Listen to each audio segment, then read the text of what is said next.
58편 2절부터 4절까지 먼저 한번 읽어보겠습니다. 58편 2절부터 4절까지 먼저 한번 읽어보죠. 저기 뒤에 신성경 자매님 한번 크게 읽어봐요. 그래서 진실로 내가 너희에게 이르노니 살든지 나의 계명을 지키는 자는 복이 있으며 환난 중에 쓰는 자는 그의 삶이 생명에서 더욱하리라. 너희는 이후에 임하게 될 일들을 가는 너희 하나님의 계획과 많은 환난 후에 빗자르게 될 영광을 보되 너희 육신의 눈으로는 볼 수 없느니라. 그래서 많은 환난 후에야 소원이 오느니라. 그런즉 너희가 많은 영광으로 면류관에 쓸 그날이 오나니 그 시각은 아직 아니나 가까이 오느니라.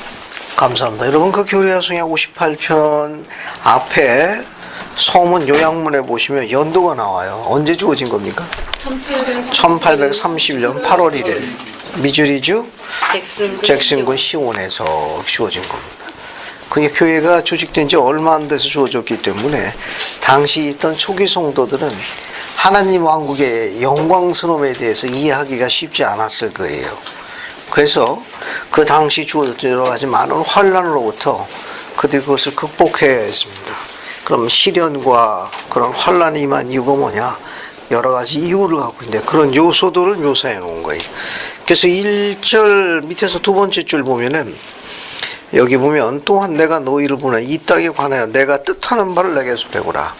이제 오늘은 주님께서 원하시는 것을 배우게 되는 겁니다. 그 중에 하나가 2절부터 4절이에요. 2절부터 4절은 시련의 가치에 대해서 가르치고 있습니다.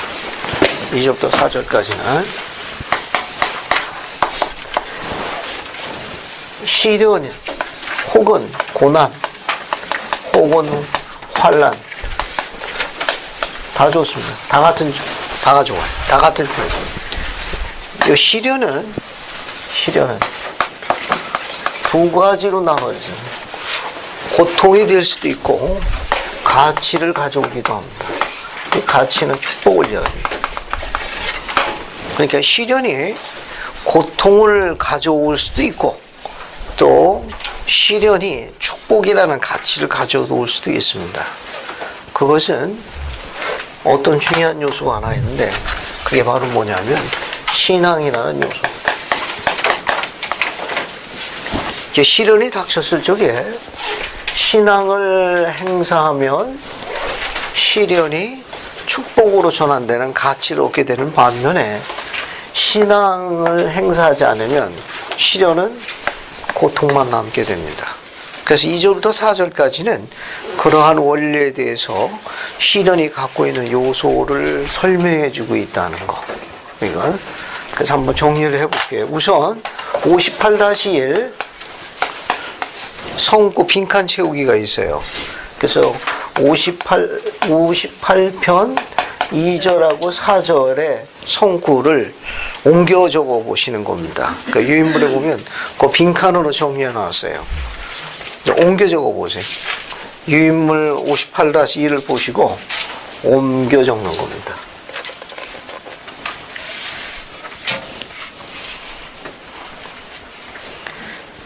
자, 58-1 유인물에 2절과 4절을 옮겨 적어 보시는 거예요.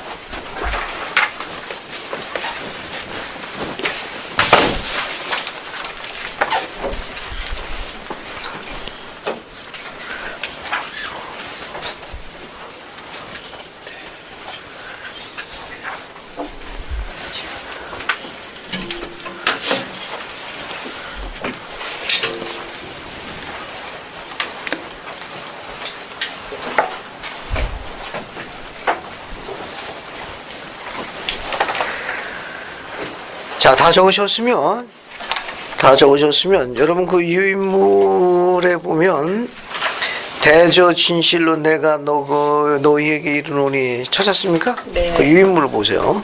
그 2절과 4절 옮겨놓은 건데 대저 진실로 내가 너희에게 이르노니 그 살든지부터 시작해가지고 오느니라까지 2절과 4절 여러분 옮겨져 온 걸 보고 한번 읽어보시는 겁니다. 시작하면 같이 읽는 거예요. 준비됐습니까? 네. 자, 시작하면 여러분 유인물에 적은 걸 읽으라는 거예요. 알겠습니까? 네. 자, 시작. 대저 진실로 내가 너희에게 이르노니 살든지 죽든지 나의 계명을 지키는 자는 복이 있으며 환난 중에 충실한 자는 그의 상이 천국에서 더욱 크도다. 대저 많은 환난 후에야 축복이 오느니라. 감사합니다. 축복은 언제 온다고 게시되어 있습니까? 환난 뒤에. 마음에 좀 안 드시죠? 그냥 주셔도 괜찮은데 환난 뒤에 축복이 온다고 되어 있네. 그 이유가 있습니다. 자, 그래서 7, 8 한번 보시죠. 이 축복이 시련 뒤에 온다고 하는 그런 중요한 몇 가지 요소가 있습니다. 몇 가지 요소가 있어요. 이 시련은 첫 번째 성약의 필수 요소예요. 성약의 필수 요소입니다. 그러니까 성약이라는 것은 주를 따르는 추종자들에게 주신 신성한 약속이에요. 그게 일반적인 점입니다. 하나님을 따르겠다고 약속을 맺은 자들, 그런 추종자들을 총칭해가지고 그들에게 주어지는 그런 신성한 약속들을 성약으로 하는데, 근데 교리적으로 정의할 때는 조금 달라요. 즉, 하나님께 되돌아갈 수 있도록 하나님께 되돌아갈 수 있도록 무엇을 쌓는 겁니까? 신의 성품을 쌓는 거예요. 신의 성품을 쌓도록 마련된 뭐예요? 수단입니다. 그래서 성약의 필수 요소로 시련, 환난이 계획되어 있는 거예요. 근데 그걸 통하지 않으면 신께 못 돌아가요. 돌아갈 수가 없어요. 신께 돌아가는 건 성품이에요. 신의 성품이에요. 즉, 시련을 통해 가지고 우리는 하나님의 어떠한 성품을 닮아갈 수 있습니까? 배울 수 있습니까? 그래서 정상호 형제님은 어때요? 시련을 통해 가지고 어떤 성품을 배웠어요? 사랑하는 마음. 사랑하는 마음. 사랑하는 마음. 좋습니다. 사랑하는 마음. 사랑에 대해서 배웠어요. 신의 경제님은 환난의 나날을 통해서 뭘 배웠습니까? 제가 제일 잘 못하는 인내. 인내.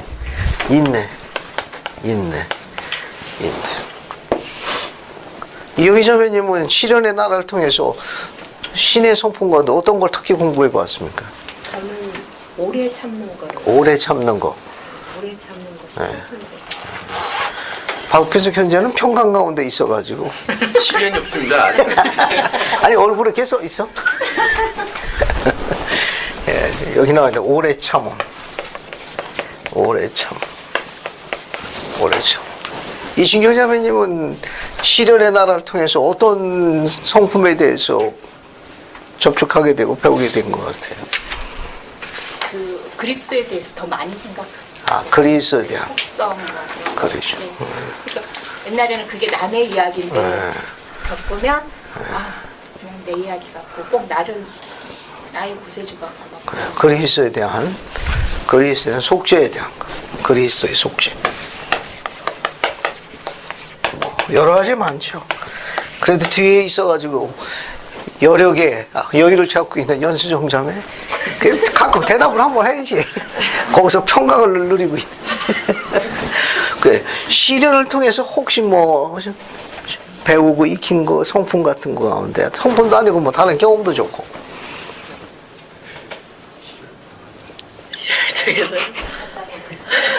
그럼 손정균 형제. 겸손하게 배우는 거. 겸손. 거기 자리가 좋은 자리라고 평강을 누리는 것 같아서 가끔 자극이 필요해. 감사합니다. 자, 여러분. 예. 축복은 시련 뒤에, 환난 뒤에 온다고 이야기했는데, 그 첫 번째 이유가 뭐냐? 성약의 필수 요소예요. 성약의 필수 요소인데 중요한 몇 가지 이유가 있습니다. 이게 뭐가 있는가 하면은 시련을 통해서 배우는 신의 성품 중에 제일 중요한 거는 인내예요. 이 인내는 시련을 통해 가지고 우리가 단련하게 해줄 때 제일 필요한 성품은 인내입니다. 인내가 없으면 연단이 안 돼. 단련이 안 됩니다. 이게 단련되는 과정 중에 우리가 뭘 낳는가 하면은 소망을 갖게 돼요. 소망. 그 시련 가운데서 이제 소망이 불타오릅니다. 소망이 불타오르요. 번쩍 불타오릅니다. 그 참 재밌는 요소예요. 평화로울 때보다도, 평강할 때보다도 삶이 힘들고 어려울 때 소망이 더 불타오른다는 거예요. 그걸 뭐라고 해요? 연단되는 거예요. 단련된다. 그때 뭘 배우느냐?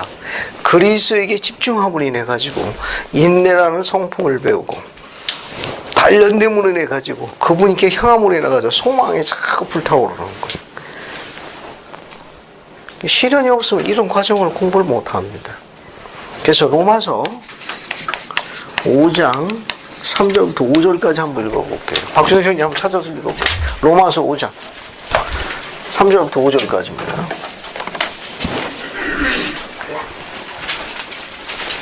자, 바울은 로마에 있는 성도들에게 뭐라고 보내는지 한번 봅시다. 로마서 5장 3절부터 245쪽. 그럴수록 심착해야 돼. 245쪽에 3, 4, 5절 한번 읽어봐요.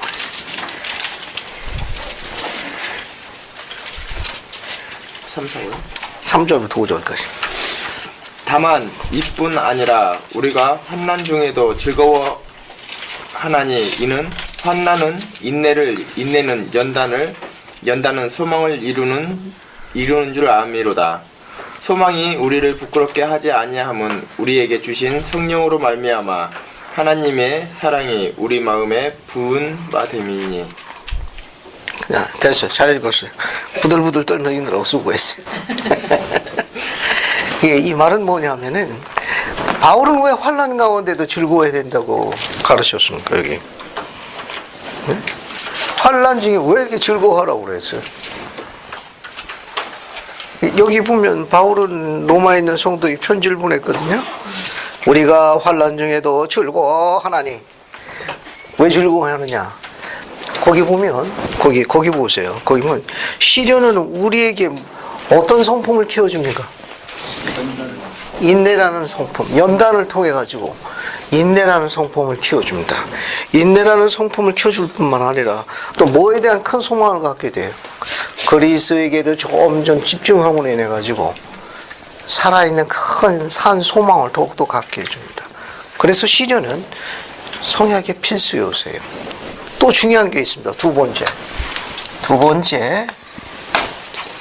전능자의 지혜예요. 시련은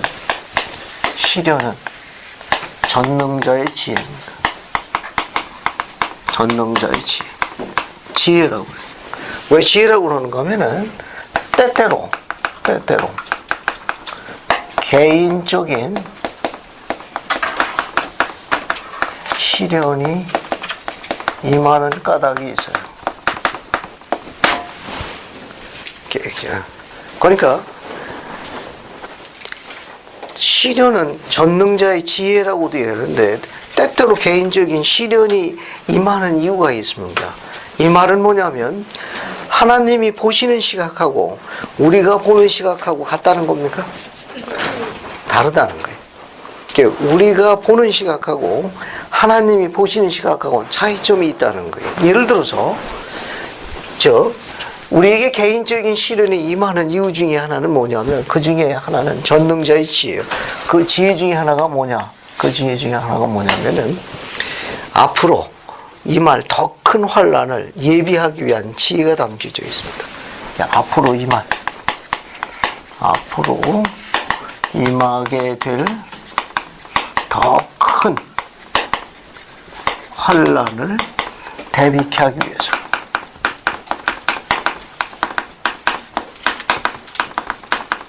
대비케 하기 위해서. 그래서 시련이 올 때가 있어요. 이 말을 뭐 하느냐? 여러분 무협지에 보면 고수들 나오죠? 왜 고수라고 그래요? 그분들은 뭐가 많이 쌓인 분들이 내공이 많이 쌓여. 내공. 됐죠? 그러니까 즉 다시 이야기하게 되면 그런 개인적인 시련이 닥치는 이유가 뭐냐? 전능자의 지혜입니다. 그러니까 앞으로 우리에게 임할 더 큰 환란을 대비켜서 연단시키는 거. 그런 지혜도 있다는 거. 또 뭐가 있는가 하면은 현재 필요한 축복을 유보할 경우가 있습니다.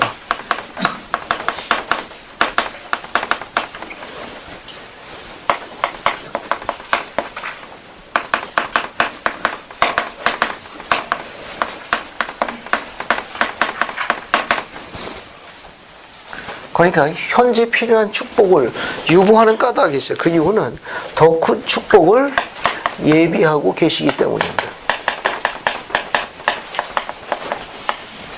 그래서 전능자의 지혜, 전능자의 지혜입니다. 그런 이유 때문에 우리들에게는 이제 때때로 시련이 개인적인 시련이 임할 수 있습니다. 하나는 앞으로 더 큰 환란이 오는 경우를 미리 대비케 하는, 연단케 하는 그런 뜻도 있고, 또 지금 구하는 축복보다도 우리가 원하는 축복이 시각이 다른 거예요. 그분은 더 큰 축복을 예비하고 계실 적에 유보하는 경우가 있습니다. 유보되어질 적에 우리는 이제 시련 가운데 있다라고 종종 이야기하는 거예요.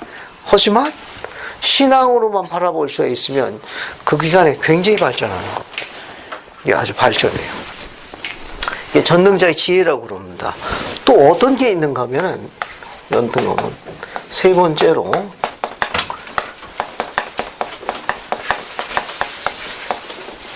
정련자의 또 불이라는 게 있어요.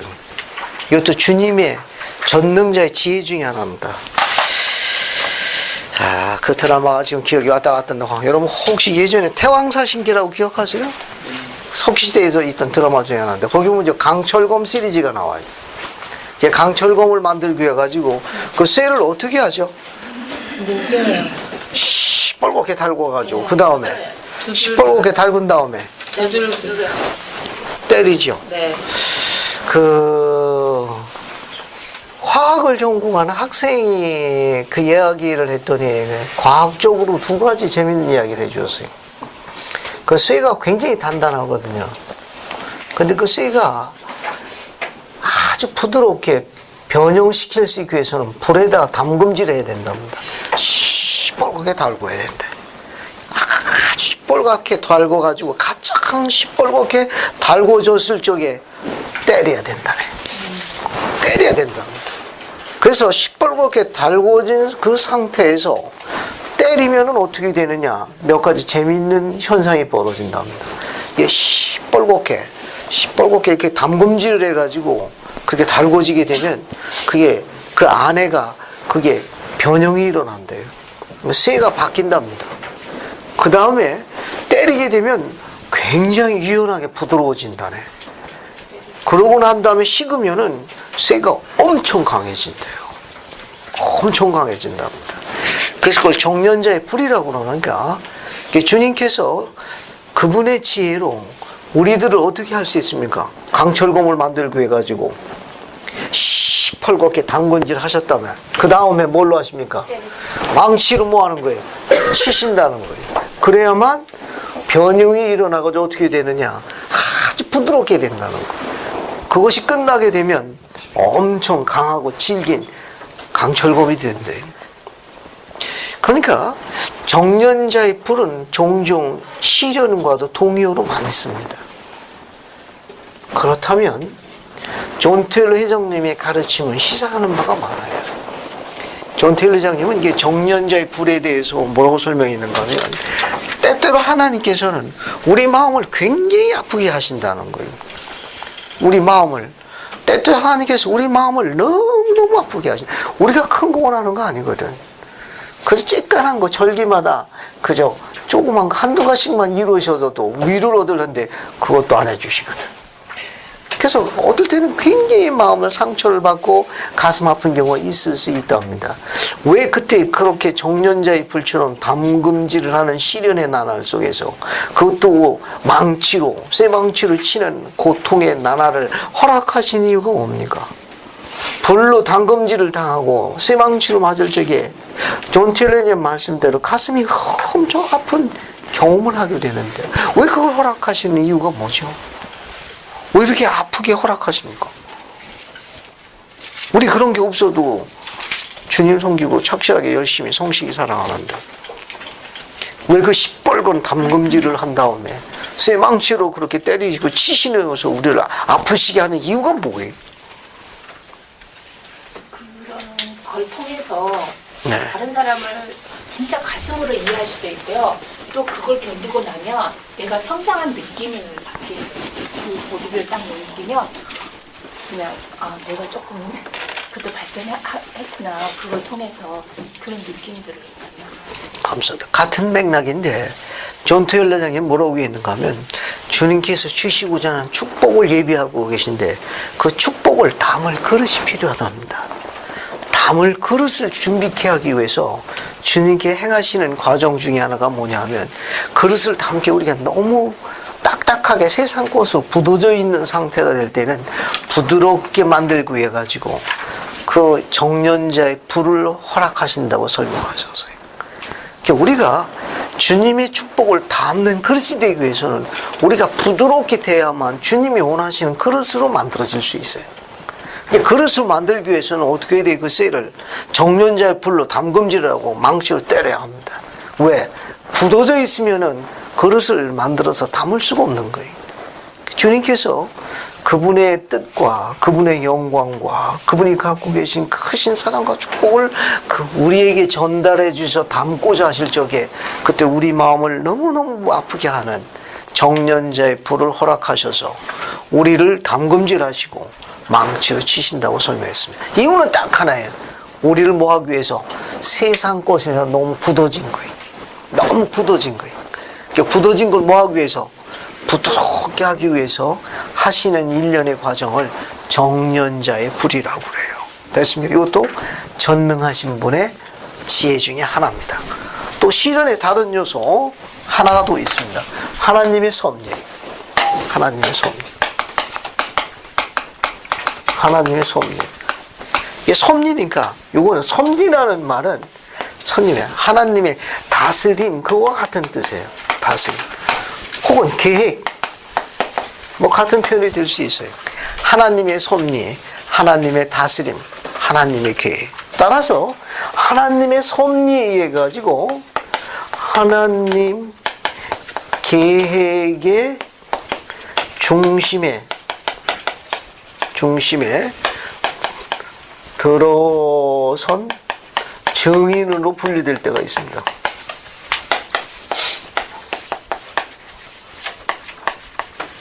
이렇게 증인으로 분류될 때 시련이 허락되는 경우가 있어요. 이건 하나님의 섭리입니다. 그분의 계획에 일하노라 이렇게 부름받는 분들이 있을 수 있다는 겁니다. 그런 개인이 있을 수 있고 무리가 있을 수도 있어요. 몰몬교회 보면은 아비나다이가 선교사업을 통해 가지고 노아왕의 제사 중에 한 사람만 계심했죠. 그게 누굽니까? 엘마일세 아니에요. 엘마일세가 어디로 도망가서 숨어 있었죠? 몰몬의 샘에 숨어 있었다가 다시 노아왕이 잡으려 하니까 어디로 도망갔어요? 어디로 도망갔습니까? 침착하게. 자, 몰몬의 샘에서 노아왕의 추적을 피해가지고 8일 동안 여행해가지고 머무른 땅 이름이 무슨 땅? 렘인데 무슨 렘? 힐렘 땅에 머물죠. 힐렘 땅에 머무는데 힐렘 땅에서 거기서 작은 시온사회를 건설해서 사는데 누가 그들을 속박했죠? 에뮬론이 안내했던 느헤미야 군대에게 속박당하죠. 나중에 에뮬론이 그것을 통치하게 됐을 적에 소리내서 기도하고 주님을 찬양하면 뭐 한다고 그랬습니까? 죽인다고 해서 얼마나 큰 시련 가운데 떨어졌어요. 그 선한 백성들한테 가장 사악한 세력에게 속박 속에 있는 시련을 허락하신 이유가 뭐예요? 세 번째 원리입니다. 하나님의 섭리예요. 그분의 계획입니다. 하나님 계획의 중심에 들어선 증인으로 분리될 때예요. 모사야서 24장 한번 볼까요? 짧은 기록이 하나 나오니까 기록은 우리에게 도움이 됩니다. 모사야서 24장 어딜 보시는가 하면은 15절 한번 읽어볼게요. 우선 13절부터 있는 게 낫겠네요. 그래서 정상호 형제님, 모사야서 24장 13, 14, 15를 한번 읽어보세요. 예, 이렇게 되었나니 주의 음성 그들의 고난 중에 내게 임하여 이르시되 너희 머리를 들고 안식하라. 이는 너희가 내게 매일 생명을 내가 알고 있으며 내가 나의 백성과 생명과 그들 수고에서 건져낼 것입니다. 그리고 내가 또한 너희 어깨에 놓인 짐을 가볍게 하리니 너희가 속박되어 있는 동안 참으로 너희가 너희 등에 그것을 느끼지 못할 것이라. 이를 내가 행할 것은 이후로는 너희를 나를 위한 증인으로 서게 하려 하며 나 주 하나님은 진실로 내 백성을 그들의 고난 중에 돌아보는 줄을 너희로 분명히 알게 하려 함이니라 하시니라. 이제 이렇게 되었나니 엘마와 그의 형제들 위에 지워진 짐이 가벼워졌고 참으로 주께서 그들을 강하게 하사 그들로 쉽게 그들의 짐을 지게 하심에 그들이 주의 모든 뜻에 즐거이 인내를 가지고 복종하였더라. 감사합니다. 시련은 인내라는 성품을 가져왔고 인내로 연단되는 동안에 그들은 주님께 집중했습니다. 주님을 의지함으로 인해 가지고 속박에서 건져내 주신다는 소망으로 불타올라 가지고 그들이 지고 있는 짐이 무거웠습니까? 가볍고 또 즐겁게 지고 다녔습니다. 특히 14절 위에서부터 하나, 둘, 셋, 넷, 다섯 번째 줄 보면은 이렇게 나와 있습니다. 이를 내가 행할 것은 이후로 너희를 뭐라고 되어 있어요? 나를 위한 증인으로 서게 하며 뒤에 나 주 하나님은 진실로 내 백성을 뭐 하시는 줄? 그들의 고난 중에 돌아보는 줄 너희로 분명히 알게 하려 합니다. 그 이유 때문에 그 증인으로 부름받는 개인이나 무리가 있을 수 있습니다. 증인. 그러니까 이 사람들은 시련의 한가운데 떨어지는 사람들이에요. 시련의 한가운데 떨어져 가지고 주님의 계획의 중심에 들어선 자들입니다. 하나님의 증인으로 분리된 자들이에요. 그런 자들은 그 계획의 중심에 떨어져 가지고 그 안에서 거기는 인간의 세력, 인간의 권세는 건져낼 수가 없어요. 오직 하나님의 권세만 가능해. 그 일의 증인으로 부름받은 사람들이 있다는 거. 우리가 뭐라고 그러느냐? 하나님의 섭리라고 그래요. 그 다른 예가 또 하나 있는데 혹시 이 그림 뭐 기억나는 거 없어요? 이 그림. 이거 리아오나 뒤에서 제가 발췌해 온 겁니다. 감옥 같은데 어느 감옥 같아요? 감옥 이름. 리버티 감옥입니다. 선지자 조셉 스미스가 1835년 겨울철에 갇혀 있었던 감옥이에요. 그래서 여러 개월 동안 갇혀 있었는데 아주 끔찍한 감옥입니다. 이 감옥이. 그 감옥에서 선지자 조셉의 그 당시의 모습을 그린 영감받은 화가의 그림이에요. 조셉 스미스 한번 보세요. 어때요? 그 얼굴이 지금. 신자매님, 조셉의 얼굴이 어때요? 너무 춥긴 하지만 어떻습니까? 안 좋은 것 같아요. 임근슬 형제, 이 조셉의 얼굴 보고 뭐 어떤 이미지가 떠오르는가? 오직 주님께만 향해요. 예? 간절한 것 같아요. 그냥 건들면 금방 폭발할 것 같으죠. 통곡할 것 같으죠. 지금 조셉이 기도하고 있는 이 장면은 리버티 감옥의 장면입니다. 이때 에모는 자신의 아들들과 피신하려고 밤중에 이렇게 피신해야 했어요. 지금 가장은 감옥에 갇혀가지고 이러고 있고 남편이 없는 에모는 어린 것들을 데리고 폭도들로부터 이렇게 피신해야 했습니다. 뭐 느끼시는 거 없어요? 이 그림 보고? 지금 여러분 시련 가운데 있다고 생각합니까? 어때요? 서방님 여기 리버티 감옥에 좀 몇 개월 동안 가둬놔 볼까요? 그리고 그 차디찬 그 강물, 얼어붙은 강물을 이루다가 폭도들의 피해를 피해가지고 그들의 폭도들의 그와 같은 박해를 피해가지고 한번 이렇게 피신해 보겠습니까? 지금 시련 가운데 있다고요? 힘들다고요? 1839년에 있던 사건이에요.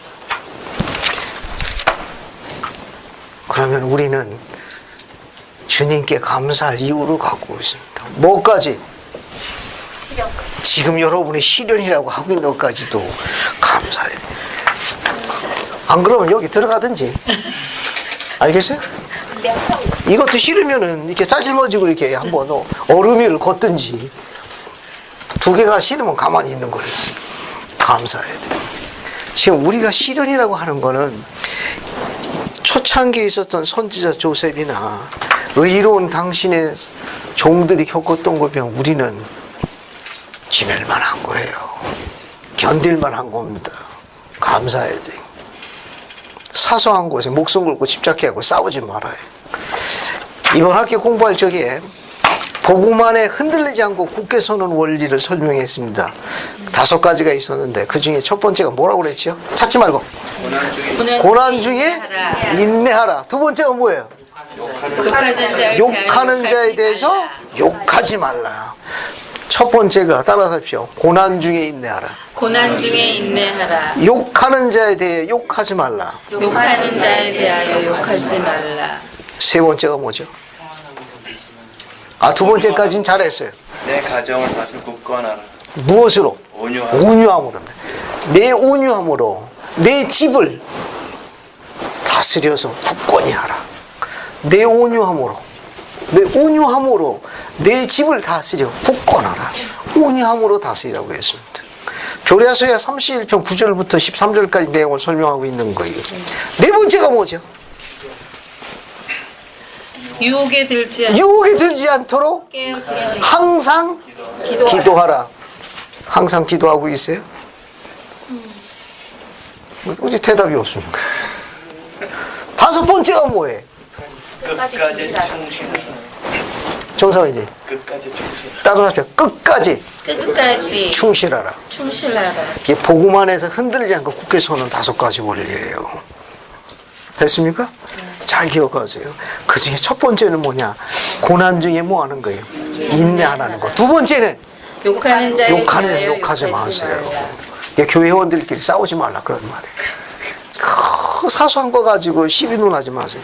이 초창기에 있던 우리 선지자는 지금 이런 데 가가지고서도 포기 안 했어요.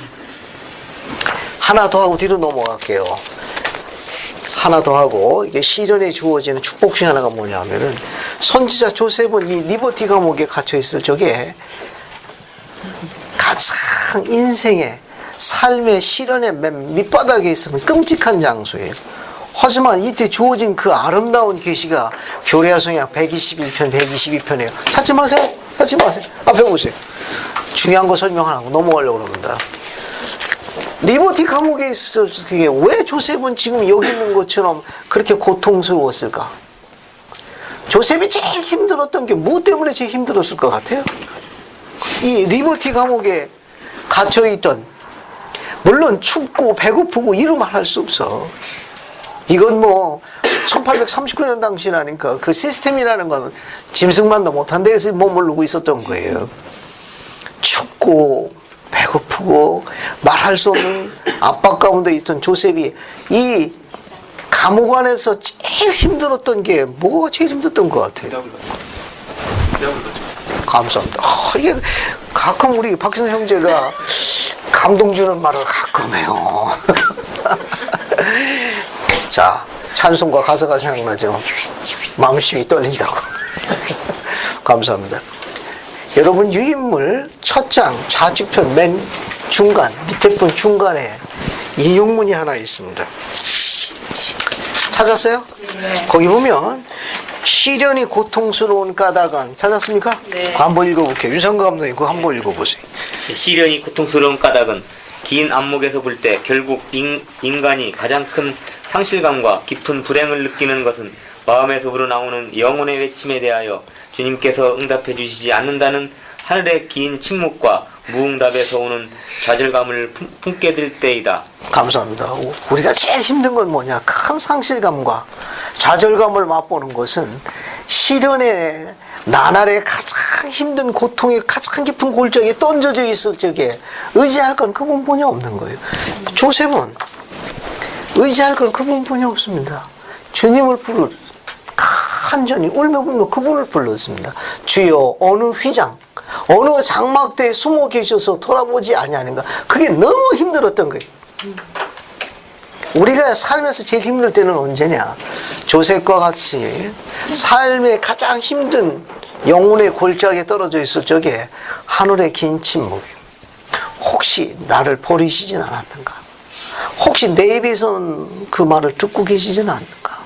혹시 내가 합당하지 않아서 내게 눈을 감으셨는가 하는 그 외로움과 상실감과 오는 좌절감이. 우리 누구든지 다 그런 경험할 수 있다니까. 여기서 배울 수 있는 점이 뭐냐면 조셉은 그 시기가 가장 아름다운 성소로 바꿨다고 기록했습니다. 세상 사람들은 끝났다고 했어요. 세상 사람은 이제 그 사람은 끝나서도 볼 게 없다고 했지만 조셉은 그 장소를 성소로 바꾼 사람입니다. 우리도 가장 큰 시련의 나날의 그 시기를 가장 아름다운 주님과 함께하는 성소로, 지성소로 바꿀 수 있어요. 선지자 조셉이 그렇게 했습니다. 됐습니까? 그래서 시련은 신앙만 행사만 할 수 있으면 우리에게 축복이라는 가치를 가져다 줍니다. 그러니까 교례서양 58편 2절부터 4절의 메시지는 뭐냐면 많은 환난 뒤에 축복이 온다는 메시지는 즉 환난의 시련이 크냐 작느냐 문제가 아니라 그것이 우리에게 다 임하도록 되어 있을 적에 그것을 맞이하는 우리의 뭐가 더 중요한 거예요? 자세가 더 중요한 거예요.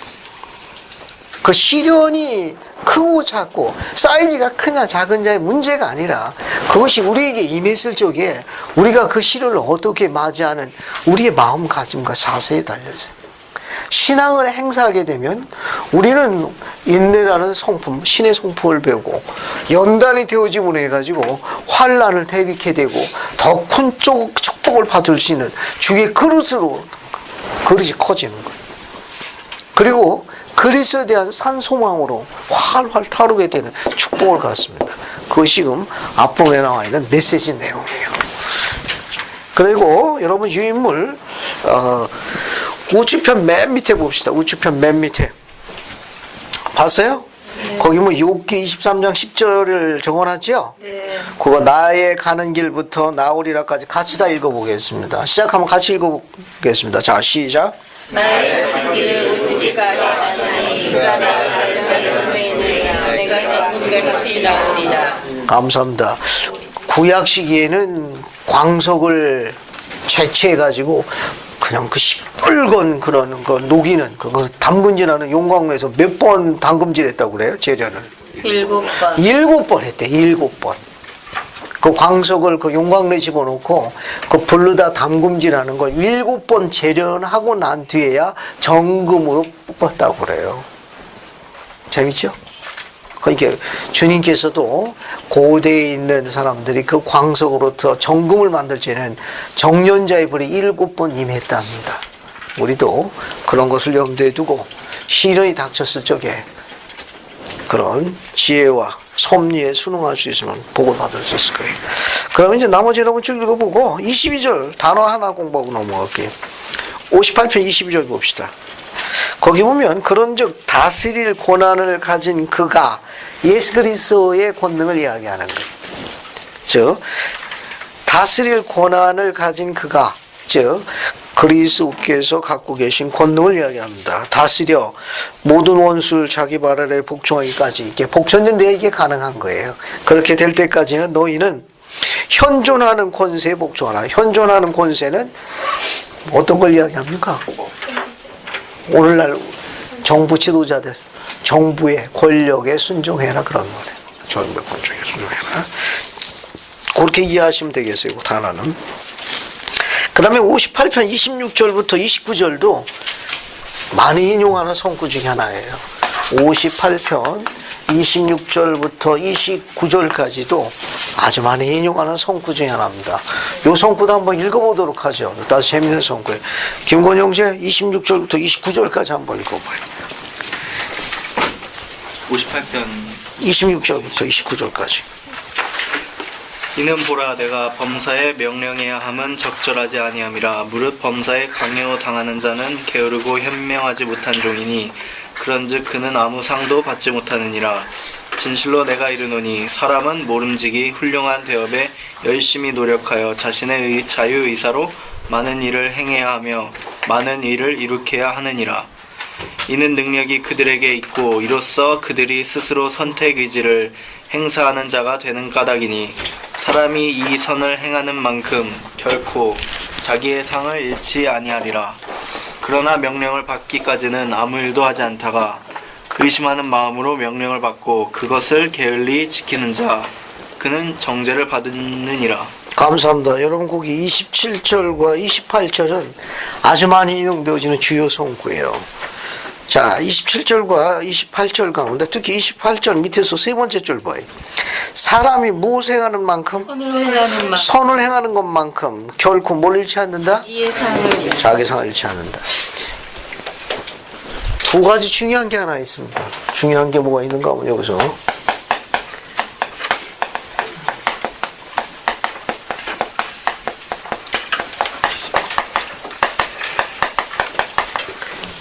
주님께서 대한 이야기하신 건 부름에 대한 봉사예요.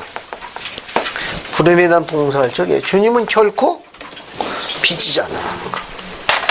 우리가 세상에서 일을 하면 세상에서 하면 우리를 고용한 고용주가 우리에게 뭘로 보상합니까?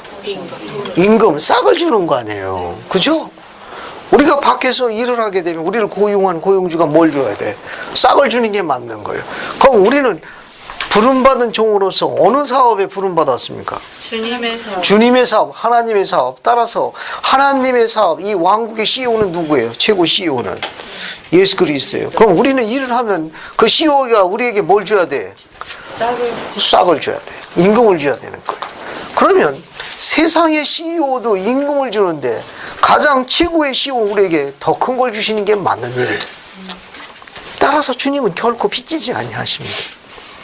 세상의 CEO도 임금을 주어서 보상을 할 줄 알거든. 하나님 사업의 가장 지고의 CEO께서 우리를 종으로 활용하신 다음에 그걸 임금을 지급 안 하게 되면 어떻게 돼요? 근로기준법 노동법에 어긋나. 문제가 있어. 이해가 됩니까? 그러면 세상의 CEO도 임금을 후하게 줄지 않거든. 하늘의 CEO는 더 풍성해 주십니다. 의심하지 마세요. 그러려면 어떻게 해야 돼? 봉사해야 돼. 주님은 결코 빚지지 아니하십니다. 하늘의 CEO는 세상의 CEO보다 훨씬 더 후하신 분이에요. 훨씬 더 큰 걸 주시는 분이에요. 또 다른 하나를 또 찾아볼 수가 있어요. 다른 하나 뭘 찾아볼 수 있는가 하면은 주님을 영화롭게 하면 우리도 영화롭게 합니다.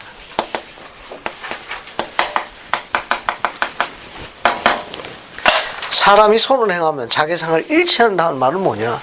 우리가 그분을 뭐하면? 영화롭게 하면 그분도 우리를 영화롭게 하십니다. 이게 두 가지를 지금 묘사한 거예요. 자, 그 다음에 이제 여러분 그 죄를 인식해서 회개하는 거에 대해서 아주 많은 인용하는 성구가 있는데 이게 42절과 43절이에요. 이 성구도 아주 많이 인용하는 성구 중에 하나입니다. 이것도 한번 읽어보겠습니다. 저기 박경민 형제님 42, 43절 한번 읽어봐요. 보라 자기 죄를 회개한 자 그는 용서받으며 나 주가 다시는 그 죄를 기억하지 아니하느니라. 사람이 자기 죄를 회개하는지는 비로소 너희가 알 수 있나니 보라 그는 자기 죄를 고백하며 그것들을 버리리라. 감사합니다. 회개한 걸 어떻게 할 수 있어요? 고백하고 그 다음에 그것을 버리고 다시 돌아가면 안 돼. 알겠습니까? 그게 죄가 한 번 범해서 나쁜 게 아니라 반복돼서 나쁜 거예요. 그걸 상습범이라고 그래요. 알겠어요? 이게 회개했다는 거는 그걸 버려야 돼. 버리고 돌아가지 말아야 되는 거예요. 여기 나와 있는 대로. 그렇게 하면 주께서 뭐 어떻게 하신다고 그랬어요? 기억하지 않는다고 그래서. 이 약속을 믿으십시오. 여러분, 어느 날 낙엽이 짙은 낙엽이 떨어지고 낙엽 타는 냄새가 나는 벤치에 앉았을 때 혹시 지은 죄 때문에 괜히 부끄러워가지고 어디 숨고 싶은 생각 안 들어요? 나는 가끔 드는데. 그런데 주님께서 기억 안 해주신다는 걸 의심하지 마십시오. 기억하지 않는다고 그래서. 어떤 범법한 거에 대한 것은 고통이 따라옵니다. 회개하면 고통이 안 따라오고 기억은 되지만 기억은 남는 거예요. 하지만 고통을 느끼지 않습니다. 회개 안 하면 기억도 새록새록 나고 통증도 심해져요. 회개를 안 할 때 오는 결과예요. 회개하면 기억은 남지만은 통증으로부터 고통으로부터 벗어납니다. 지금 그 얘기를 하는 겁니다. 머리 자주 감는다고 없어지는 거 아니에요. 그렇다고 여러분 그 예행 연습할 이유는 없다는 거. 그 다음에 이제 어디를 넘어가시는가 하면 58편 맨 마지막 절 봅시다. 좋은 정자에 64절 한번 읽어봐요. 58편 64절. 제가 진실로 그 소리는 이곳에서부터 이 세상으로 그리고 땅 끝까지 나아가야만 하니 복음을 믿는 자들에게 따르는 표적과 함께 모든 피조물에게 전파되어야만 하느니라. 감사합니다. 여러분 그리스의 복음을 어디까지 좀 바라는 거예요? 어디까지? 온 세상. 거기 단어가 재미있죠. 요즘 유명한 전도단이 어떤 전도단이에요? 땅 끝까지 전도단이라고 그러죠. 58편 64절 보면은 땅 끝까지 그리스도의 복음을 전하라고 했어요.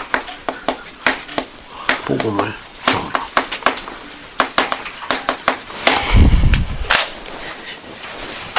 우리가 그냥 유인물 두 번째 장을 보세요. 두 번째 장을 봅시다. 거기 보면 불이감령 회장이 하신 말씀이세요. 58-5 유인물 보세요. 봤습니까? 네. 58-5에 불이감령 회장님이 하신 말씀이 있어요. 이 말씀을 주의 깊게 보겠습니다. 잉크선 형제님 한번 읽어봐요. 이 왕국은 계속해서 이 왕국은 계속해서 늘어나고 성장하고 퍼지고 점점 더 번영할 것입니다. 원수가 이 교회를 전복시키려 할 때마다 점점 더 커지고 강해질 것입니다. 줄어드는 대신에 늘어날 것입니다. 이 교회는 더 퍼지고 열국에게 더 놀랍고 탁월하게 되어 마침내 온 땅을 채우게 될 것입니다. 감사합니다. 이 말은 뭐냐면 하나님의 왕국이 강성할 적에 무엇도 저항한다는 거예요. 악도 저항한다는 거 기억하십시오. 알겠어요? 악도 자기도 사업하는 사람이에요. 그러니까 하나님의 사업이 강성할 때에는 악도 저항합니다. 유인물 하나만 더 읽고 넘어갈게요. 여러분 여기 58-3 큰 직사각형에서 밑줄 친 거 보세요. 때때로 찾았어요? 예. 때때로 한번 신승훈 형제님 그거 한번 읽어봐요. 때때로 때때로 주님은 그의 자녀들이 스스로 행동하리라는 희망을 갖고 기다리시므로 그들이 그렇게 하지 못할 때는 좀 더 큰 상을 받지 못하게 됩니다. 그러면 주님은 이 모든 일을 버리든지 그들이 그 결과를 감수하게 하거나 또는 좀 더 상세하게 설명해 주실 수밖에 없을 것입니다. 일반적으로 주님이 더 많이 설명하실수록 우리의 보상은 그만큼 더 작아집니다. 감사합니다. 에즈라 테프트 벤슨. 여러분 맨 마지막 보세요. 일반적으로 주님이 더 많이 설명하시면 설명하실수록 우리의 상급은 어떻게 되는 겁니까? 적어지는 거예요. 지난주에 충실한 사람의 몇 가지 특징이 있는데 그 중에 하나가 뭔지 아세요? 충실한 사람. 뭘 보게 되면은 모사의 아들 중에 하나 암몬이라는 사람이 이스마엘 땅 라모나에게 갔습니다. 왕자였지만 주님의 종으로 선교 사업을 나갔을 적에는 그의 직분은 마국간 청소하는 종이었습니다. 그 마국간에서 청소하고 왕의 말과 망차를 준비하고 있었습니다. 라모나이가 왕이 암몬을 찾았어요. 그러자 종들은 뭐라고 했는가 하면 암몬이 왕의 마국간을 청소하고 있고 왕의 말과 마차를 준비하고 있나에 대해서 저게 그 왕이 한 기록이 엘마서 18장 10절에 기록되어 있습니다. 충실한 제 첫 번째 특징 안무는 나무 모양이 보는 데서 했습니까? 안 보이는 데서 했습니까? 안 보는 데서 일을 했다는 걸 기억하셔야 돼요. 그러니까 장이 안 보는 데서 일을 하는 사람이, 일할 줄 아는 사람이, 꼭 장이 있을 때 일하는 사람이 있습니다. 알겠어요? 안 움직이다 움직이면 장이 검사하러 오는 거예요. 그거에 관계없이 장이 안 볼 때 일할 줄 아는 사람이, 일을 제대로 하는 사람이에요. 주님께서 이야기하신 거예요. 일반적으로 주님께서 더 많이 간섭하면 간섭할수록 우리의 상급은 줄어드는 겁니다. 재미있는 원리를 묘사했어요. 자, 그 다음에 또 어디를 넘어가시는가 하면은 59편으로 갑니다. 자, 59편 보세요. 59편 봅시다. 자, 59편은 여러분 앞에 부분은 보시면 되고 5절과 6절에는 큰 두 가지 계명에 대해서 언급하고 있는 거예요. 5절과 6절은 우리가 선지자의 강령이요. 크고 첫째 되는 두 계명이 있습니다. 그 두 계명이 뭐죠? 하나님을 사랑하는 것. 그렇죠. 하나님을 섬기라는 것. 내 온 마음과 정성을 다해서 하나님 섬기라. 또 하나는 내 이웃을 내 몸같이 사랑하는 것. 우리가 이렇게 말을 하지만 제로 어린 계명이에요. 이웃을 이렇게 내 몸처럼 생각한다는 거. 우리가 이렇게 말은 하지만 제로 어린 계명입니다. 너무너무 힘든 계명이에요. 예. 그래도 배워두시면 좋을 것 같고. 이제 8절 보세요. 8절. 8절 보겠습니다. 장미진 자매님 8절 한번 읽어봐요. 8절, 9절, 2절 다 읽어봐요. 주 내 하나님께 의롭게 희생을 참으로 상한 마음과 통회하는 심령의 희생을 바칠지어다. 그리고 자기를 더욱 온전히 지켜 세상에 물들지 아니하도록 나의 거룩한 날에 기도의 집에 가서 내 성찬을 바칠지어다. 감사합니다. 아예 12절 더 읽어봐요. 11절. 야, 12절. 12절이요? 12절. 그러나 이날 곧 주의 날에는 내 죄를 내 형제들에게 그리고 주 앞에 고백하며 내 헌물과 내 성찬을 지극히 높으신 이에게 바칠 것을 기억하라. 감사합니다. 여기 보면 재밌는 단어가 있는데 단어 공부를 좀 하고 넘어갈게요. 거기 8절에 보게 되면 59편 8절에 보게 되면 우리가 하나님께 바치는 가장 큰 헌물은 어떤 헌물이냐? 하나님께 헌물이니까 제사 드리는 거예요. 하나님께 바치는 가장 큰 제물은 뭐냐? 어떻게 바치는 거예요? 상한 마음과 통회하는 마음으로 그분께 우리의 번제, 희생물을 바치는 거예요. 그러니까 이 바쁘고 힘든 시간에 예를 들면 우리 장비진 같은 경우는 직장 생활하죠. 그거 나오려면 얼마나 눈치 봐야 돼. 또 다음 주에 기말 시험 보는 우리 학생들이 많잖아요. 그리고 레포트 쓰려면 밤을 또 하얗게 세워야 되잖아. 그래도 어떡합니까? 이 시간을 기억해가지고 자기의 소중한 것들 뒤로 미루고 오는 거 아니에요. 주님의 희생의 재단에 올려놓음으로 해가지고 훨씬 더 주님께 가까워지는 거예요. 그런 마음의 행위를 상한 마음과 통회하는 심령으로 바쳤다고 이야기하는 건데 하나님께 바치는 헌물 중에 제일 큰 상급이라고 이야기했습니다. 어떻게 요구하는 게 본인이 안 와도 돼.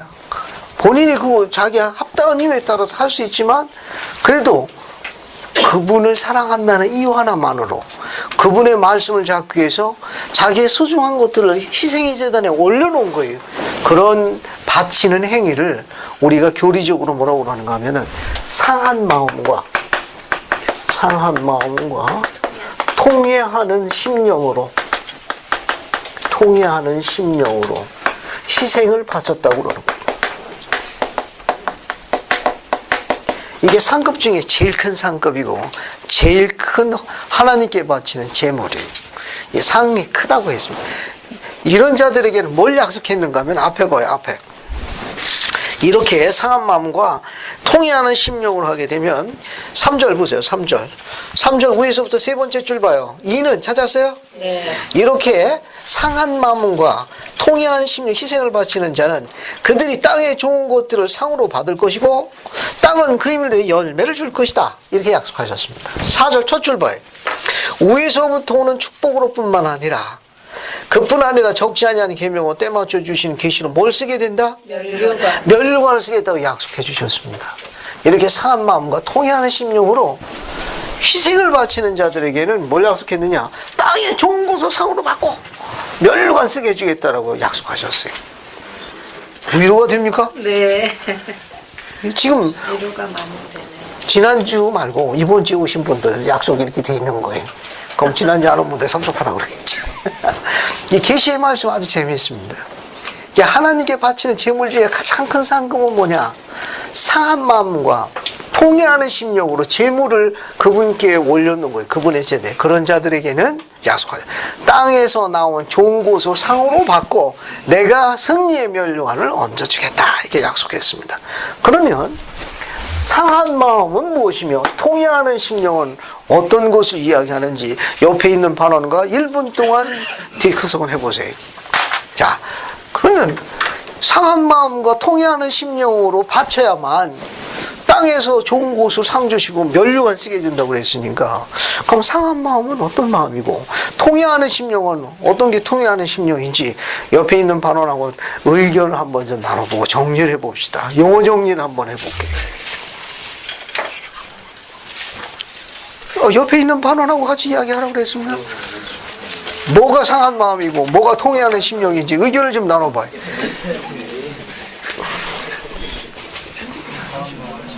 자, 의견을 좀 나눠보세요.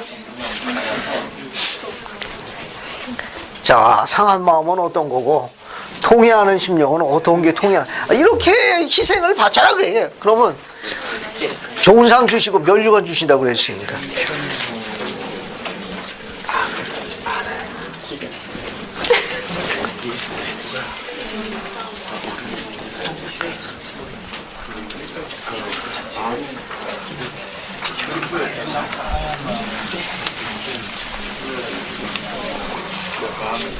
뭔가 있으면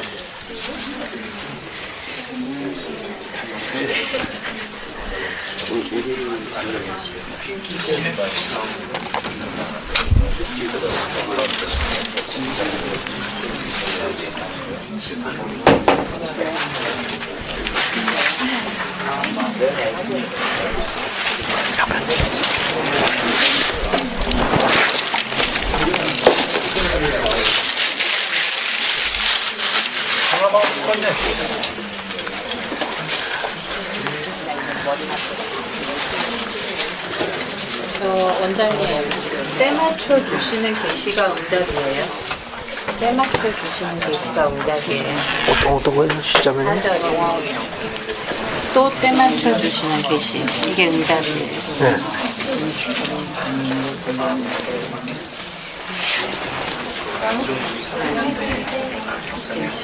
뭔가를 의지하고 나아가는 그런 마음들을 가지 않았습니다.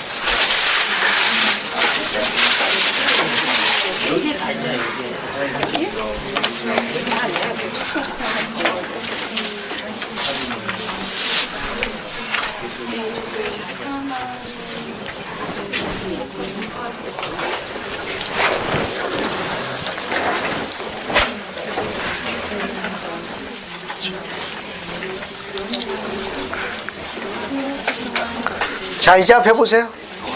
자, 이제 상한 마음으로 그만 토론하시고 앞에 보세요. 이제 통회하는 심령으로 발표하시는 겁니다. 상한 마음으로 토론 그만하시고 이제 통회하는 심령으로 발표하는 거예요. 상한 마음과 통회하는 심령은 어떤 마음과 어떤 심령을 이야기합니까?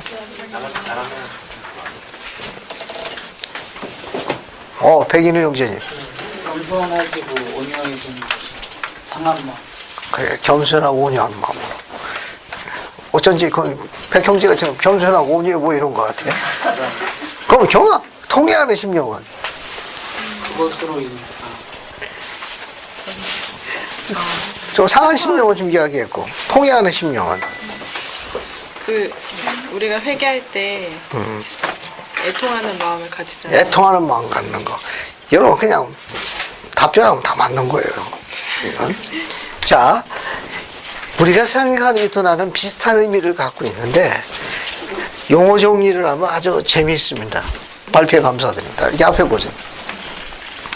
이 상한 마음, 그 다음에 통회하는 심령 이렇게 나와 있는데, 이 번역을 아주 잘했어요. 이게 상한, 이거는 브로큰입니다. 브로큰.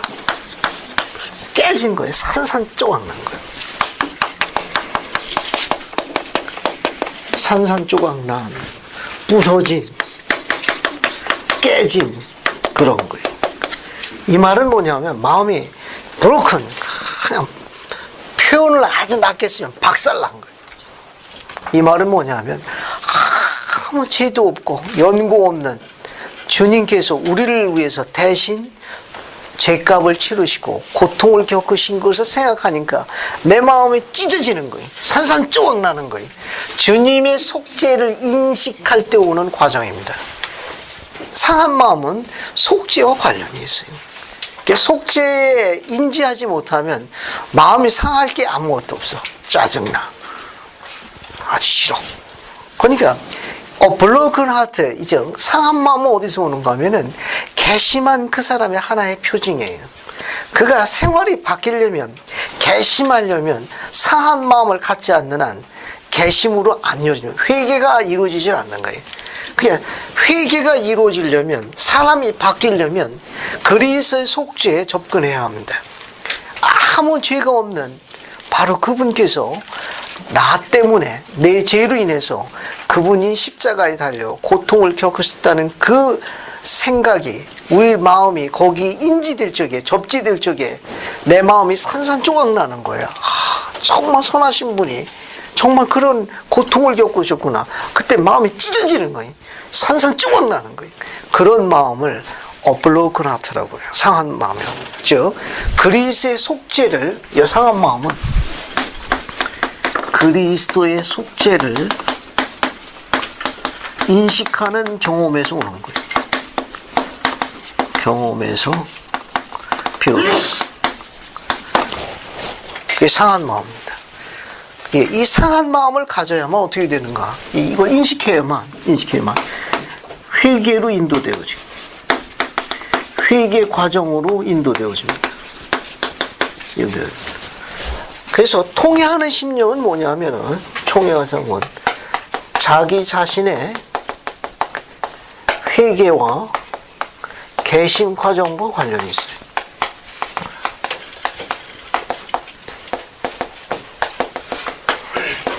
그것을 통회하는 심령이라고 합니다.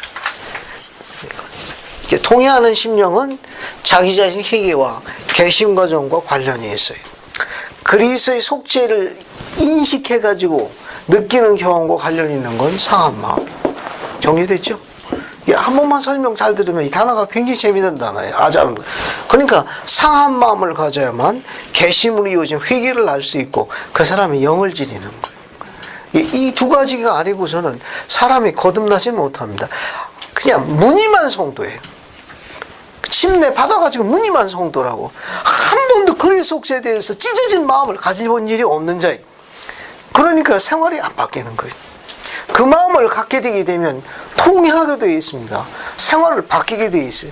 생활을 바뀌게 되면 안식일을 기억해서 안식일을 경배하는 자세가 바뀌는 건데, 안 바뀌는 건 뭐냐? 이 두 가지가 없는 거예요. 한 번도 속죄에 대해서 찢어지는 마음도 없고, 산을 바꿔서 내가 그분께 기뻐하는 자로 거듭나겠다는 소망이, 산소망이 없는 자예요. 그러니까 안식일 날 그냥 무늬만 성도로 지내는 거예요. 그냥 왔다가 갔다가, 안 가면 섭섭하고 가면 또 더 짜증나. 상한 마음을 인지하지 못해서 그래. 통회하는 심령을 못 느낀 거예요. 아직도 거듭난 게 아니에요. 상한 마음과 통회하는 심령 거듭나게 되면 예배 자세가 바뀝니다. 그 계시에 바로, 그게 바로요. 59편 9절이 안식일에 관한 계시입니다. 8절에 상한 마음과 통회하는 심령으로 희생을 바치는 자, 그 자에게 뭐라고 했습니까? 상급을 주시고 면류관 쓰게 해주는데 하나님을 경배하는 자세가 다르다는 거예요. 이게 9절부터 10절까지 내용은 안식일의 자세와 언급되어 있습니다. 특히 몇 가지 봐야 되는데 59편 9절 보면 어떤 날이라고 나오죠? 거기 보면 나의 거룩한 날. 그 단어를 한번 봅시다. 나의 거룩한 날. 집이 하나 나오죠. 무슨 집이 나옵니까? 기도의 집이 나와요. 앞에 8절에서는 통회하는 심령, 상한 마음과 통회하는 심령으로 희생을 바치라고 했는데 59편 9절에는 나의 거룩한 날에 기도의 집에 가서 뭘 바치라고 그랬습니까? 그냥 성찬? 네, 네 성찬을 맞춰.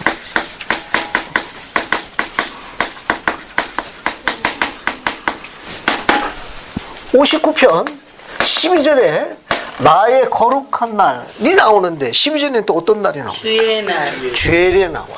주의 날. 주의 날. 그러면 지금 언급되어진 59편 9절에 나의 거룩한 날, 12절에 주의 날, 이 날이 어떤 날이에요? 안식일이에요. 근데 왜 안식일이라고 주님께서 표시하지 않고 우리 후기 성도들에게 주신 계시예요? 후기 성도들에게 직접 주신 계시예요. 직접 주신 계시는 뭐라고 되어 있습니까? 안식이라는 용어 대신에 뭐라고 썼어요? 59편 9절에 나의 거룩한 날에 어디 가서?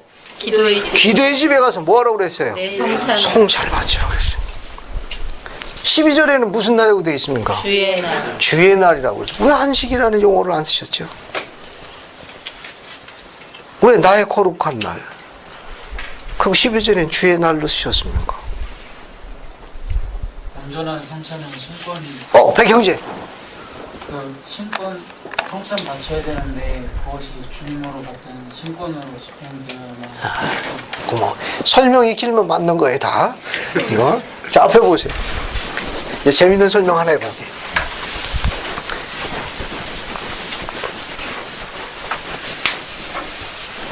우선 몇 가지 공부를 해야 돼요. 첫 번째, 창세기 2장 2절부터 3절 한번 봅시다. 창세기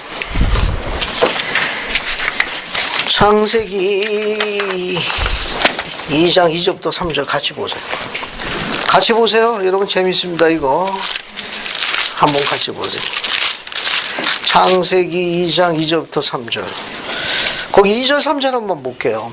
하나님이 지으시던 일이 일곱째 날에 이를 때에 마치니 그 지으시던 일이 다 함으로 뒤에 뭐라고 나와 있어요? 일곱째 날에 날을 잘 보세요. 몇 번째 날? 일곱 날에 번째 날 안식하시더라. 그날에 왜 복된 날이냐? 3절에 하나님이 몇 번째 날을? 일곱째 날을 복구해서 어떻게 하셨어요? 거룩하게 하셨다는 겁니다. 그래서 바로 이 날이 안식일로 언급되어졌어요. 일곱째 날을 복주사 거룩하게 하신 날. 이는 하나님이 창조하시며 만드시던 모든 일을 마치시고 이 날에 안식하셨음이더라. 그죠? 여기 아담의 창조 때부터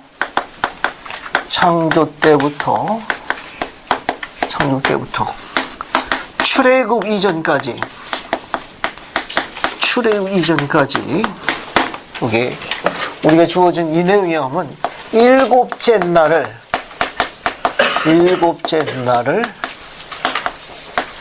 복을 주사 거룩하게 하셨어요. 그래서 안식하셨습니다.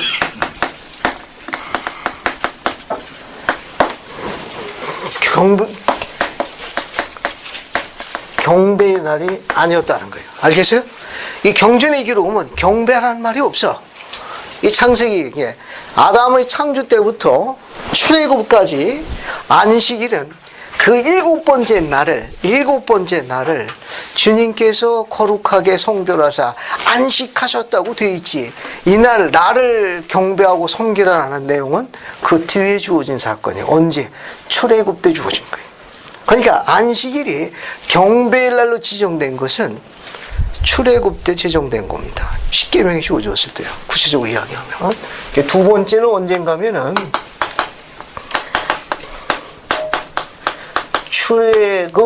출애굽으로부터 그리스도의 부활 이전까지인데 신명기 5장을 보세요. 신명기 5장 2절부터 3절, 12절, 15절 한번 볼게요. 이제 경배일로 바뀐 거는 아담 때로부터 약 2500년이 지난 뒤에 그때부터 안식일이 경배의 날로 바뀌었습니다. 그게 어디 나오느냐? 신명기 5장 봐요. 간단하게 몇 가지 살펴볼게요. 신명기 5장 봐요. 신명기 5장 2절 3절 보세요. 같이 보세요. 설명 한 번만 하고 넘어갈게요. 자, 여기 보게 되면 우리 하나님 여호와께서 호렙산에서 우리와 언약을 맺으셨으니, 호렙산에서 출애굽한 이스라엘 백성과 언약을 맺은 거지 앞에 이스라엘 선조와 맺은 언약이 아니에요. 여기 2절에 나오게 되면 이스라엘의 선조와 맺은 것이 아니고 이스라엘의 선조들과 맺은 언약이 아니에요. 이게 아니고 2절은 호렙산의 이스라엘 백성들이 호렙산의 이스라엘 백성과 언약을 맺은 겁니다. 언약을 맺었어요. 이게 중요한 거예요. 뭐라고 얘기하셨는가 하면은 3절, 이 언약은 여호와께서 우리의 열조와 즉 선조들과 세운 게 아니요 오늘날 여기 살아있는 우리 곧 우리와 세우신 것이다 하더라. 그러니까 호렙산의 이스라엘 백성들에게 주님을 경배하도록 제정하셨습니다. 그게 바로 오늘날 안식일의 기원이에요. 12절 봐요. 5장 12절 뭐라고 되어 있습니까? 거기에 드디어 여호와 너 하나님이 네게 명한 대로 안식일을 지켜 거룩하게 할지니라고 말씀하셨어요. 이때부터 안식일은 경배의 날로 바뀝니다. 경배의 날로 지정되었어요. 제정된 거예요. 왜 그렇게 하셨느냐? 그 이유가 있어요. 15절 보세요. 15절 봤습니까? 네. 너는 기억하라. 내가 애굽 땅에서 종되었더니 너의 하나님 여호와가 강한 손과 편팔로 너를 거기서 인도해냈으므로 그러므로 거기 밑줄 치세요. 너의 하나님 여호와가 너를 명하여 안식일을 지키라 명하니라. 그러니까 호렙산에 이스라엘 백성과 맺은 언약은 뭐냐 하면은 안식일을 기억하여 거룩히 지키라는 거예요. 안식일을 제정하신 목적이 뭐예요? 15절에 5장 15절에 뭐라고 이야기했어요? 그렇죠. 애굽 땅에서 종되었던 너희를 속박에서 건져내신 전능하신 여호와를 섬겨라. 그게 바로 안식일에 제정된 모세 율법하의 안식일입니다. 이게 여기 종되었던 이스라엘 백성을 속박에서 건져내신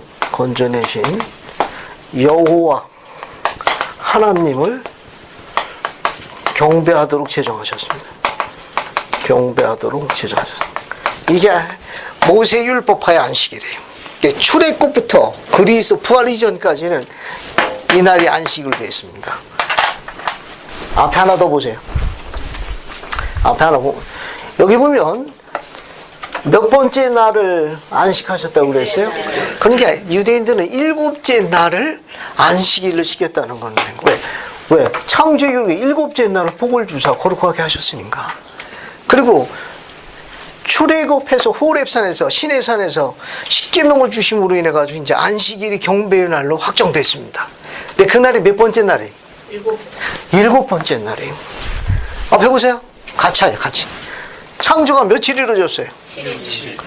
첫째 날, 둘째 날, 셋째 날, 넷째 날, 다섯째 날. 지워요. 과제물 알죠? 다음 주까지 늦어도 17일까지 제출하셔야 돼요.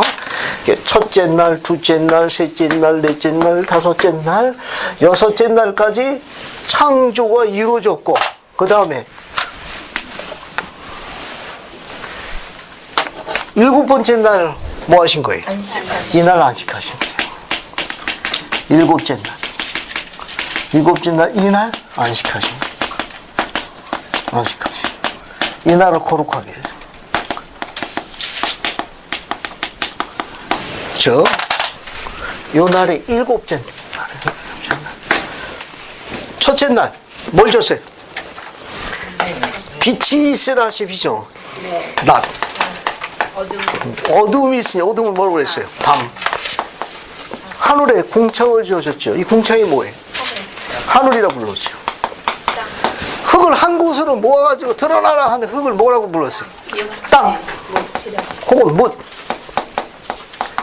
물을 한 곳에 모아가지고 드러나라 하는 걸 그 물을 뭐라고 불렀어요? 바다. 지금 창세기 기준하는 거예요. 그리고 뭘 지으셨어요? 자라나는 식물, 채소를 지었어요. 넷째 날 뭘 지었어요? 해. 그 다음에 작은 관명, 달. 하나님의 솜씨, 별들. 다섯째 날 뭐 지었습니까? 공중에 날아다니는 거. 조류. 바다에다 움직이는 거. 어류. 여섯째 날 짐승. 그 다음에 사람을 창조한 거예요. 자, 그러면 여기 봐요. 그러면 주일 할 적에 주일의 첫째 날은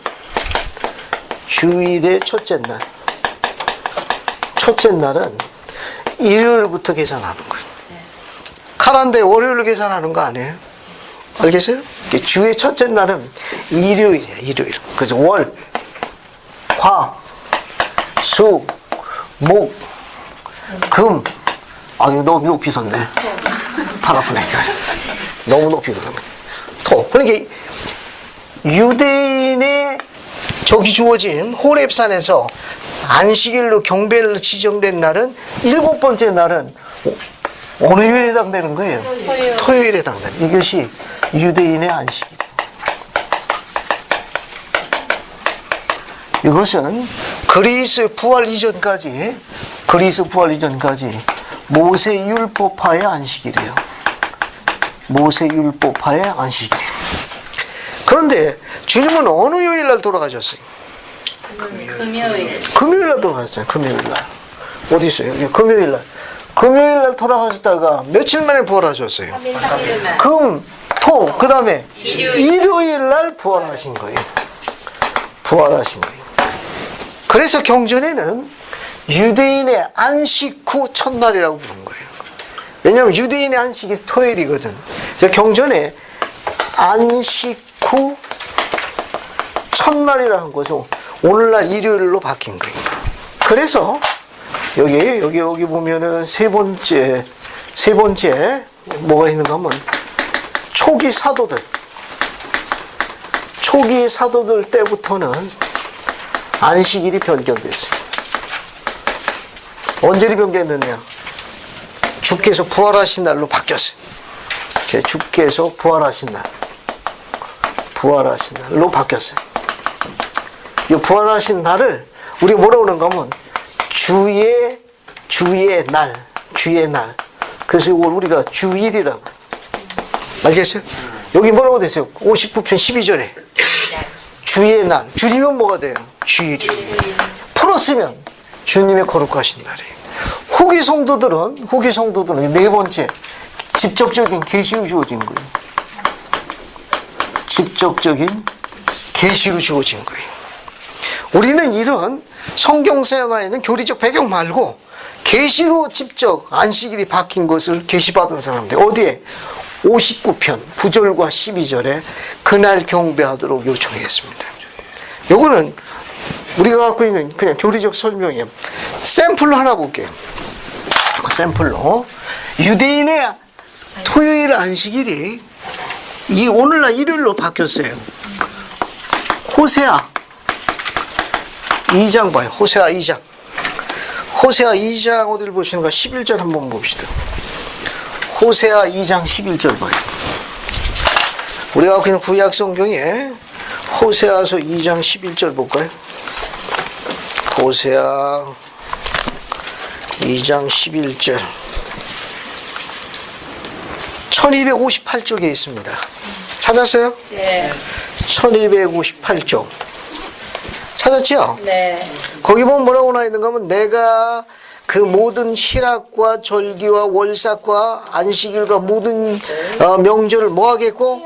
폐하겠고. 뭐까지 폐한다고 그랬어요? 안식일. 모세 율법하여 안식일을 변경하겠고. 그렇게 기록되어 있습니다. 마태복음 5장 17절로 가볼까요? 마태복음 5장 17절로 가볼게요. 마태복음 5장 17절. 마태복음 5장 17절로 가봅시다. 마태복음 5장 17절. 그럼 피한다는 말은 무슨 말이냐? 17절 뭐라고 나와 있습니까? 완전하게. 내가 율법이나 선지자 피하려고 온 줄 생각하니라. 피하려고 온 게 아니라 뭐하라 하느니라? 완전케. 그러니까 모세 율법은 무엇으로 완성된 거예요? 복음으로. 예수 그리스도 뭘 통해서 완성됐습니까? 속죄. 속죄로 통해서 완성된 거니까 이제 복음 시대로 접어들면서 안식일이 변경된 겁니다. 주의 날로 바뀌었어요. 다른 것도 봅시다. 뭘 보시는가 하면은 마가복음 2장 27, 28절 봐요. 마가복음 2장 27, 28. 마가복음 2장. 마가복음 2장. 마가복음 2장 27, 28. 찾았어요? 네. 신의 계절 한번 읽어주시겠습니까? 27, 28. 또 이르시되 안식일이 사람을 위하여 있는 것이요 사람이 안식일을 위하여 있는 것이 아니니 이러므로 인자는 안식일에도 주인이니라. 감사합니다. 거기 보면 인자가 안식일에 뭐라고 그랬어요? 주인이라. 그 주인이 바꾸는 거에 대해서 불만이 있어요? 아니 주인이 바꾸겠다는데 불만 있냐고? 불만 없는 거예요. 그분께서 바꾸시겠다고 한 거예요. 또 다른 거 하나 살펴볼게요. 골로새서 2장 16절 봐요. 다른 거 볼게요. 골로새서 2장 16절 봅시다.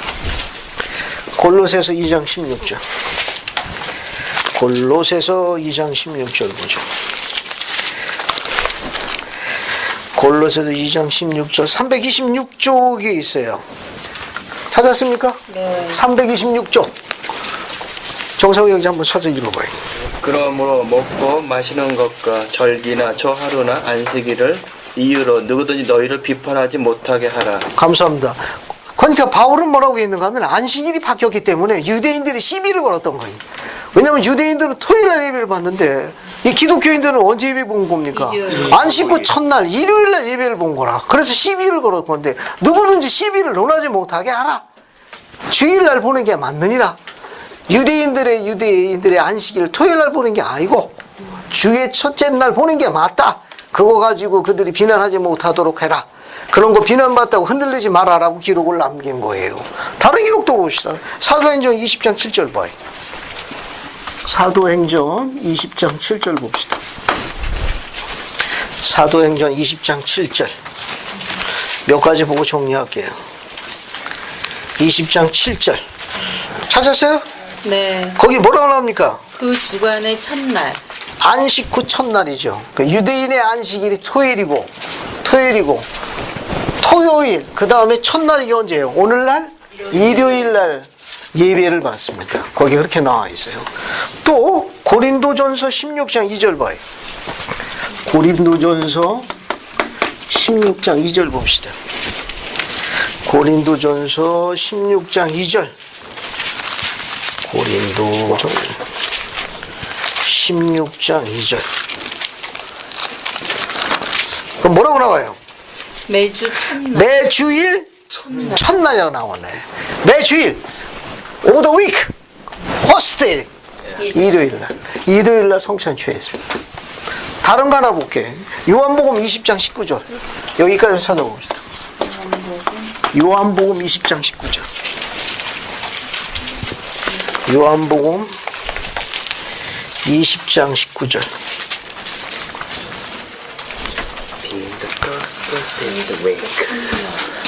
자, 주님께서 부활하신 다음에 제자들을 방문한 기록이에요. 자, 거기 뭐라고 나와 있습니까? 안식 후 첫날이. 그날 주의 제자들도 예배 모임을 가졌던 거예요. 그때 부활하신 주님 방문했습니다. 거기 안식 후 첫날, 오늘날 일요일날 이야기하는 겁니다. 자, 앞에 보세요. 앞에 보세요. 이제 짧은 시간 동안에 우리는 안식일 역사를 간단히 살펴본 거예요. 그런데 후기 성도인 우리들은 이런 교리적 배경 말고도 주님이 직접 계시하신 거예요. 59편 9절에 나의 거룩한 날에 어디 가서? 기도의 집에 가서 뭘 바치라고 그랬어요? 내 성찬을 바치는데 어떤 마음으로? 상한 마음과 통회하는 심령. 여기 금방 또 누가 지웠네. 상한 마음과 통회하는 심령으로 바치라고 그랬어요. 59편 12절에 뭘로 계시하셨습니까? 그날이 무슨 날이라고 그랬어요? 주의 날이에요. 주님께서 직접 계시로 요구하신 겁니다. 그렇다면 우리는 안식일에 담겨져 있는 몇 가지 기본 원리를 배울 수 있습니다. 여기 보세요. 창조의 6일이 지나고 난 다음에 6번째 날 쉬셨죠. 안식하셨죠. 이 안식일에는 중요한 몇 가지 원리가 있는데 그 중에 하나가 뭐냐면 안식하신 이 안식일에 담겨져 있는 중요한 첫 번째 원리는 속박으로부터의 해방, 자유에 이 원리가 감춰져 있습니다. 설명을 잘 들어요? 설명 한 번만 들으시면 돼요. 그럼 굉장히 재밌습니다. 안식일에는 최소한 3가지 중요한 원리가 담겨져 있는데 그 중에 하나는 뭐냐면 속박으로부터 해방이. 호렙산 이스라엘 백성들에게 안식일을 기억하여 여호와를 섬기려 했을 적에 요구하신 게 뭐예요? 애굽 땅에서 종되었던 너희를 건진 나 여호와를 경배하라죠. 그 종들이 뭐 되어 있었어요? 속박되어 있었잖아요. 안식일을 통해 가지고 지키면 속박으로부터 해방됩니다. 속박이 2개지요. 하나는 일로부터 해방되는 겁니다. 그 말은 뭐냐면은 월요일부터 토요일까지 충분히 일하고 충분한 수입을 허락하셔서 안식일날 주님을 경배하도록 축복하시겠다는 뜻이. 안식일을 기억하여 거룩히 지키는 자들은 안식일날 일을 하지 않도록 배려하시겠다는 속박으로부터, 일의 속박, 세상으로부터 벗어나도록 허락하신 거예요. 세상에 머물지만 세상에 속하지 않는 자립의 힘을 안식일날 감춰 두셨습니다. 젊은이 여러분 듣고 있습니까? 안식일을 사랑하십시오. 세상을 다스리는 힘을 이 나라에 감춰놨어요.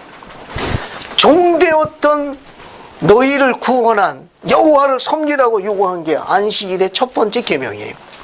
그러니까 안식일을 지킴으로 인해 가지고 월요일부터 토요일까지 세상의 속박으로부터 벗어나는 거예요. 강한 힘을, 자립을 약속하셨어요. 속박으로 태망해요. 뿐만 아니라 이들이 이스라엘 백성들이 애굽의 누구 밑에 갇혀 있었어요? 그 왕 이름이 뭐예요? 바로입니다. 바로가 마음을 어떻게 했었어요? 바로 안 썼잖아요. 꼭꼭 묶어놨잖아요. 그래 안 그래요? 그랬어요. 그런데 그들이 어떻게 해서 풀려난 거예요? 제사 지내. 네? 제사 지내. 아니 그들이 이렇게 바로 안 다졌잖아. 네. 그 모세가 가지고 신서적으로 얘기했는데 말 들었나? 안 들었지요. 그 어떻게 해서 10가지 재앙. 10재앙이 뭐예요? 강석호 형제. 10재앙. 10번째 재앙이 뭐였나? 첫째 장자가 다 모조리 죽어나가는. 그러면 어떻게 하면 살 수 있었고? 문설주에다가 양의 피해를 받는. 끝. 경전을 잘 알아요. 며칠 만에 나타나가지고 드디어 정답을 얘기하네. 자, 원쪽으로 돌아가겠습니다. 첫 번째는 세상으로부터 속박으로부터 구원받는 원리를 감춰놓지만 중요한 다른 원리가 있습니다. 당시 속박되어 있던 이스라엘 백성들이 바로에게 속박되어 있었는데 이 바로는 세상의 악, 사탄을 상징하는 거예요. 그런데 사악한 세상에 머물러 있던 이스라엘 백성이 구원을 받은 건 장자의 죽음이에요. 그 장자의 죽음은 문설주에 양의 피를 발랐어요. 그 양의 피는 뭘 상징합니까? 그리스의 속죄예요. 오늘날 뭘로 바뀌었죠? 성찬으로 바뀌었어요. 당시 모세율법에서는 이렇게 양피 발라 장자를 구원을 한 그 절기를 무슨 절기로 지켰어요? 6월절이. 멸망의 천사가 양피 바른 자녀들은 건너 지나갔어요. 그것을 다락방에서 주님께서 뭘로 바뀌었습니까? 찢기신 살 떡을 주시고 흘리신 피 포도 주면서 이후로는 성찬을 취하라고 해서 그것을 기억하도록 의식을 변경했어요. 그 변경한 의식이 안식일이. 따라서 안식일에는 뭐가 있는가 하면 죄로부터, 세상의 죄로부터, 영적 사망으로부터 벗어나는 원리가 감춰져 있습니다. 저 날이 그래서 중요한 거예요. 그래서 나의 거룩한 날에 기도에 성찬을 취하라고 요구하신 것은 6월절에 장자의 죽음과 관련이 있어요. 안 그러면 장자가 죽은 거예요. 대가 끝이는 거예요. 짐승의 첫 새끼 끝쳤으니까 부도 고독하시는 거예요. 안식일에는 2개 다 감춰놨어요. 부와 영적인 것으로 축복을 다 감춰놓은 날이 안식일이. 그래서 미래의 반려자를 선택하실 적에 그 형제의 성실함을, 충실함을 뭘로 보고 합니까? 안식일 지키는 태도예요. 안식일을 기억하여 성숙인 젊은이를 놓치지 마세요. 공을 들이세요. 이 두 가지 원리의 축복을 나오라고 하실 거예요. 안식일을 사랑하지 않는 형제와는 데이트할 적에 심각하게 고려해야 돼요. 안식일에 그런 일을 감죠. 속박으로부터 해방이야. 하나는 세상으로부터, 하나는 죄로부터 해방될 수 있도록 감춰놓은 날이 이 날이에요. 또 다른 거 하나 좀, 두 번째 원리 하나 설명해 볼게요. 두 번째 원리.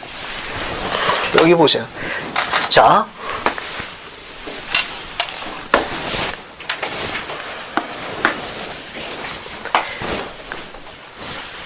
안식일을 지키는 사람 한참 올라가야 돼. 안식일을 안 지키는 사람, 저위 형광등이 하나님이에요. 빛이 하나님이라고 상당해. 그러면 몇 번째 날을 지킨 자가 하나님께서 원하는 죄에 가장 가깝게 가 있습니까? 일곱 번째 날이에요. 안식일은 그 안에 두 번째 진보의 원리를 감춰놨습니다. 안식일을 지키면 진보하게 되어 있습니다. 안식일 안 지키면 후퇴하게 되어 있습니다. 됐습니까? 다시 이야기합니다. 안식일 안에는 진보 원리가 감춰 있어가지고 올라가게 돼 있어. 안 지키면 후퇴하는 거예요. 흥미로운 게 뭐냐 하면은, 흥미로운 거면, 첫째 날부터 여섯째 날까지 전부 세상 일이야. 인간을 창조한 다음에 주님께서 그 인간에게 뭐라고 이야기했죠? 다스리라. 그죠? 생육하고 번성해 땅에 충만하고, 그 다음에 뭐라고 했습니까? 지은 모든 걸 다 다스리라. 그 다스리는 최고의 권능을 우리 안에 허락하셨습니다.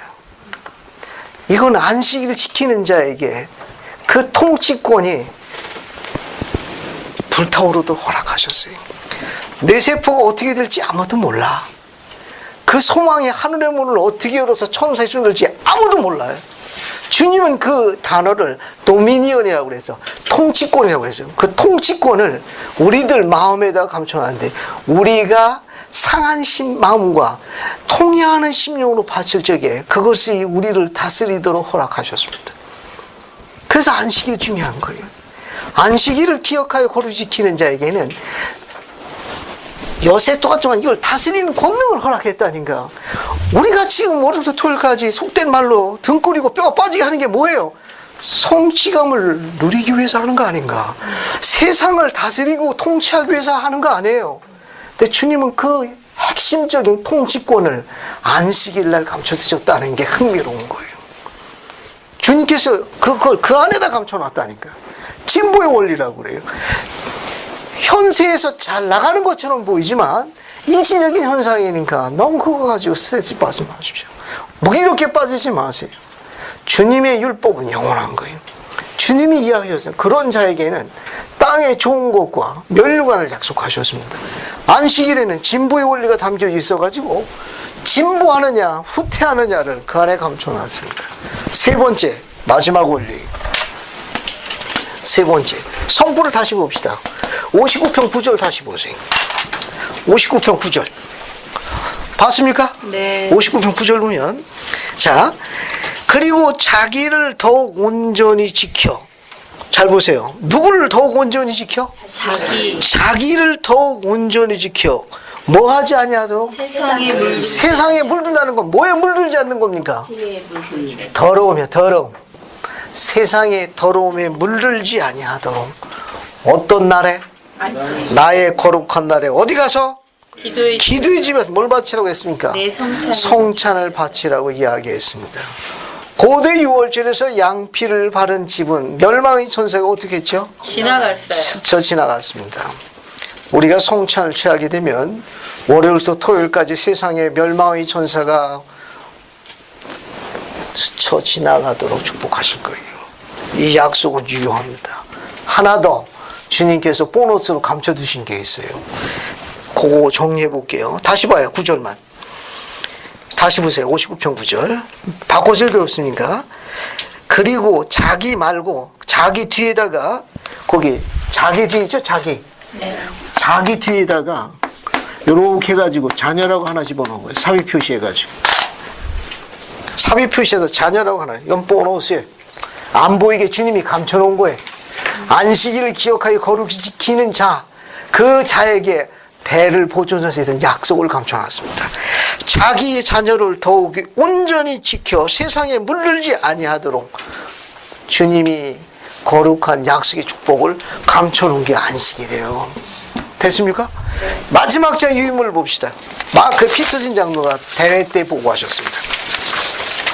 자, 마지막 유인물 보세요. 마지막 유인물 어디 보시는가 하면은 여기 우측편 맨 밑에 큰 직사각형이 있어요. 찾았습니까? 네. 어떻게 하면 찾았어요? 네. 1975년 마크 피터슨 장로가 대대하신 말씀인데 안식일에 감춰져 있는 아름다운 마지막 원리입니다. 어떻게 하면 우리는 우리의 청소년들의 세상의 도움에 물들지 않게 도와줄 수 있습니까? 주님께서는 그에 대한 답을 주셨는데 안식일을 거룩하게 지킴으로써 그렇게 할 수 있다고 말씀하셨습니다. 대체로 많은 사람들이 이와 같은 면에서 생각이 전혀 미치지 못하는 수가 많은데 다음과 같은 주님의 말씀에 주의해 보아야 합니다. 그리고 더욱 온전히 지켜 세상에 물들지 아니하도록 이 말씀에 주의하십시오. 나의 거룩한 나라의 기도의 집에 가서 내 성찬을 바칠지어다. 이에 관해 잠시 생각해 봅시다. 우리는 진실로 하나님을 믿고 의지하고 있습니까? 우리는 그가 말씀하신 바를 그가 알고 계시다고 확신하고 있습니까? 우리가 그러하다면 그의 말씀을 진심으로 받아들일 수 있습니까? 또 거룩한 계시를 더욱 소홀히 다루겠습니까? 주님께서는 그가 무엇에 관해 말씀하시는지 알고 계십니다.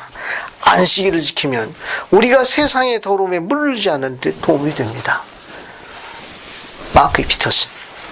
주님께서는 안식일을 지키는 젊은이들에게 그들의 미래의 자녀들이 세상의 더러움에 물들지 않고 온전히 지키시겠다는 성스러운 약속을 담아두셨습니다.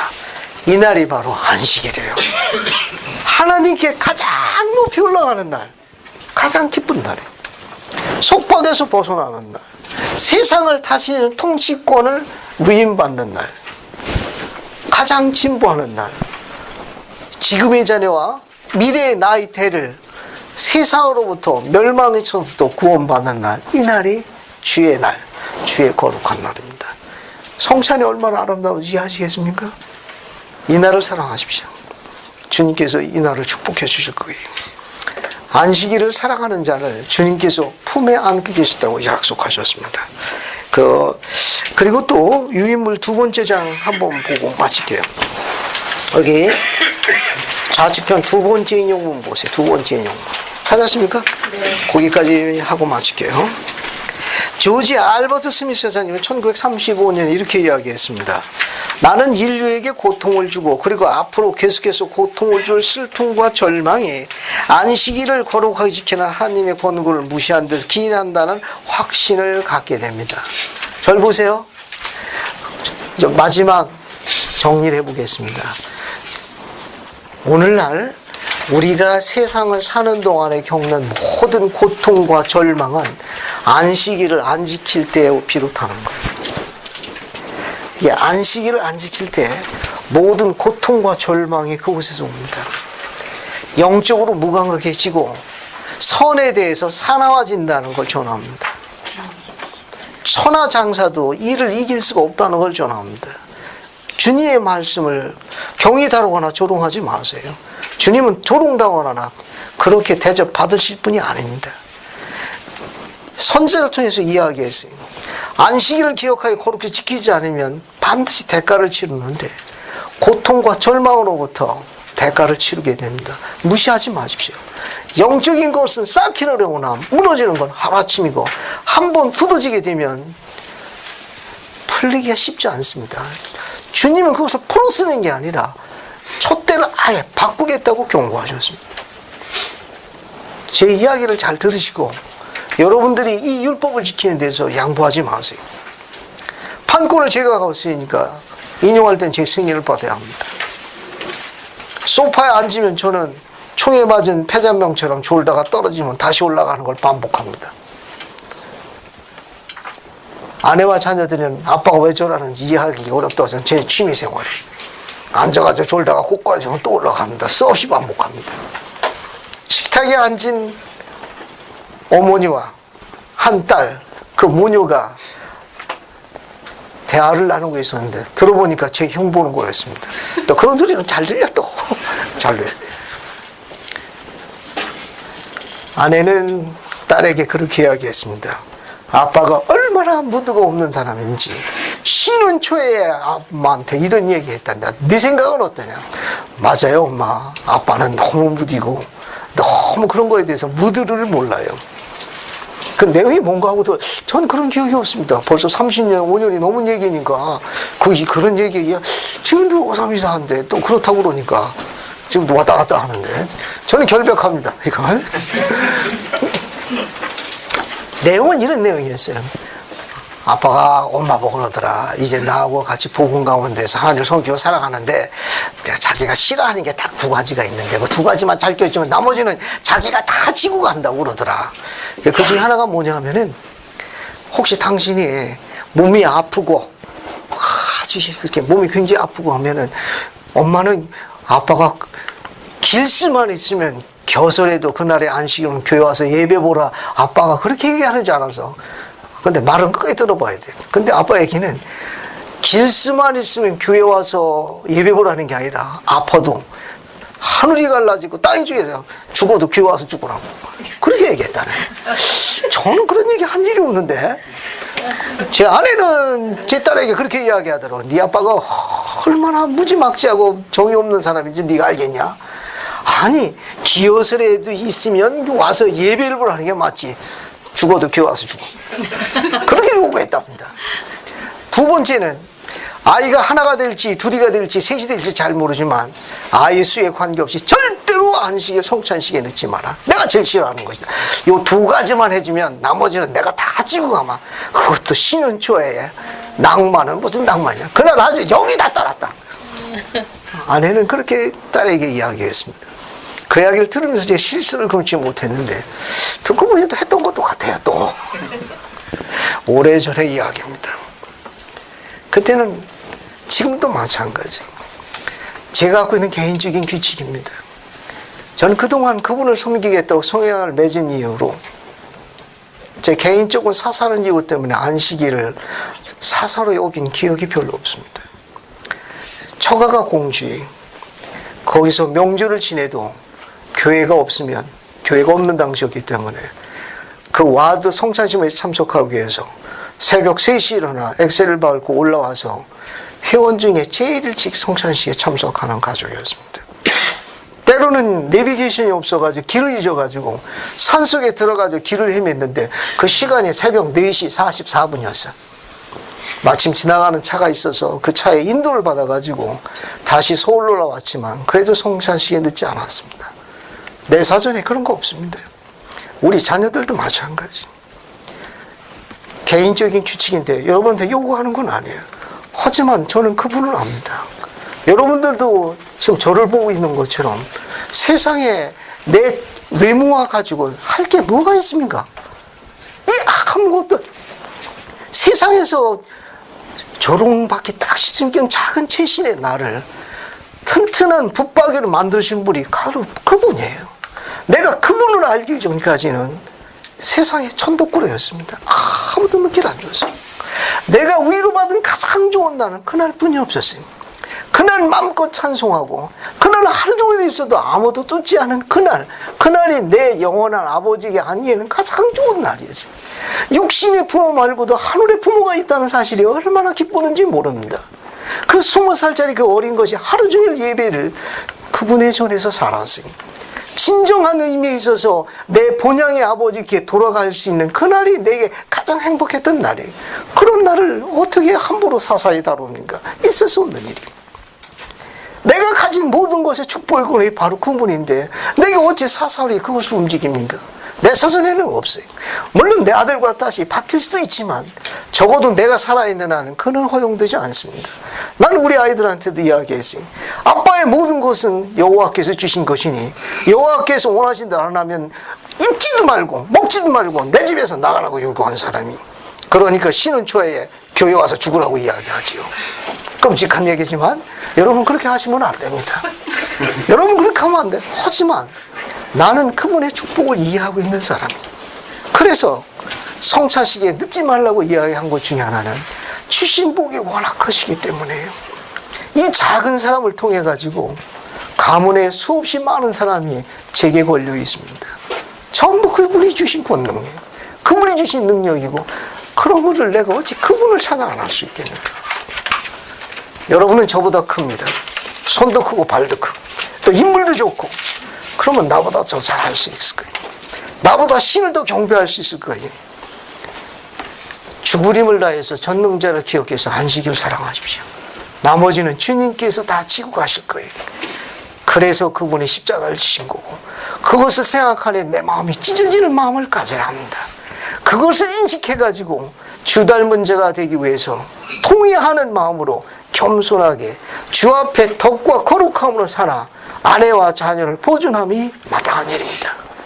쉬는 초에 교회 와서 죽으란 얘기 하면 안 돼요. 하지만 그런 마음을 통회하는 심령으로 가져야 할 이유는 있다는 것을 예수 그리스도는 전합니다. 아멘. 아멘.